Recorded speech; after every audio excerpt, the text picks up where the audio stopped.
পৃথিবী জুড়ে বাড়ছে মুসলমানদের সংখ্যা, সেই সাথে বৃদ্ধি পাচ্ছে হালাল পণ্যের বাজার। ব্যাপক পরিসরে আলোচনায় উঠে আসছে হালাল ইকোনমি, হালাল ইনভেস্টমেন্ট, হালাল ফ্যাশন, হালাল ট্যুরিজমের মতো বিষয়। মুসলিম জনসংখ্যা হয়ে উঠছে বিশ্ব অর্থনীতির প্রভাবশালী এক উপাদান।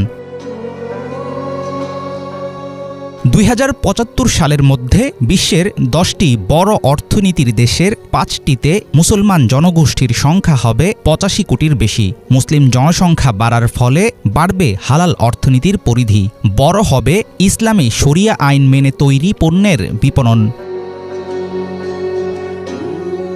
গাজায় চলমান আগ্রাসনে যেসব ব্র্যান্ড ইসরায়েলকে সমর্থন করছে, বয়কটের ধাক্কায় রীতিমতো বিপদে তারা। কমে গেছে জনপ্রিয় পানীয় কোকাকোলার বিক্রি, লোকসানের মুখে ফাস্টফুড চেইন ম্যাকডোনাল্ডস, ধস নেমেছে কেএফসি, স্টারবাকসের মতো প্রতিষ্ঠানের বেচাবিক্রিতে। এসবের পেছনে অনেকাংশে আছে হালাল ইকোনমির প্রভাব।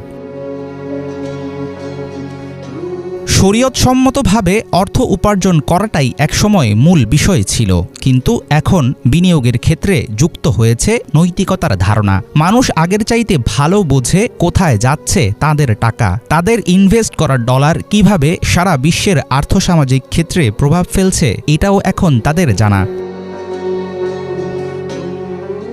শূকরের চর্বি বা অ্যালকোহল মুক্ত নিত্য প্রয়োজনীয় জিনিসপত্র থেকে শুরু করে আর্থিক খাত ও পর্যটন, নানা ক্ষেত্রে বিস্তৃত হচ্ছে হালাল অর্থনীতি। 2025 সালে 7,70,000 কোটি ডলারে পৌঁছাবে হালাল অর্থনীতির আন্তর্জাতিক বাজার মূল্য।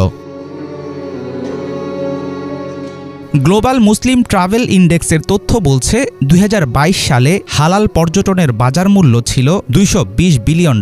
কয়েকশো বছরের পুরনো লন্ডনের 5 তারকা ল্যান্ডমার্ক হোটেলে এখন হালাল মাংস পরিবেশন করা হয়। এমনভাবে বিশ্বের বিভিন্ন দেশে মুসলিম পর্যটক টানতে নেওয়া হচ্ছে নানা পদক্ষেপ।